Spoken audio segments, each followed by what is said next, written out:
Plus de 850 hectares brûlés et plus de 700 pompiers mobilisés. Oui, l'incendie qui s'est déclenché hier après-midi dans l'Aude fait toujours rage. Toute la nuit, les secours étaient à pied d'œuvre. Bonjour lieutenant Philippe Miramont.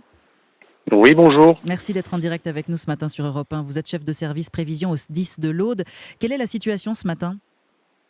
Écoutez, au dernier point de 6 heures, le feu a été très actif jusqu'à environ 3 heures du matin. En première partie de nuit, nous avons eu une atténuation. Cependant, ce matin, l'avant-flanc gauche du feu sur la commune de Fontcouverte reste toujours encore actif à plusieurs endroits. À l'heure où je vous parle, 800 hectares ont été brûlés. Et 2 villages ont dû être protégés. Ce sont les villages de Fontcouverte et Fabrezan. Ils sont toujours en danger ce matin, ces villages ? En danger, non. On avait Pour évacué l'instant, des personnes, elles ont pu rentrer chez elles ? oui, tout à fait. Donc, au plus actif du feu, 120 personnes avaient été rassemblées au niveau de la salle polyvalente et nous avons effectué 20 protections d'habitation sur le village. Lieutenant, est-ce que vous connaissez les raisons de cet incendie ? Qu'est-ce qui l'a déclenché ?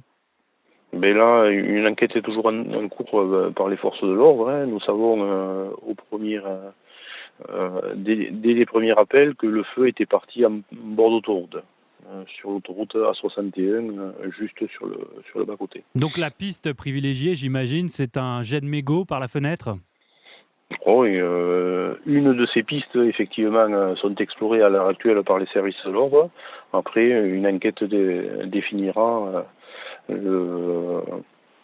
justement si c'est le cas ou pas. On peut peut-être rappeler justement ce matin les règles de prudence dans le sud, avec la sécheresse notamment ?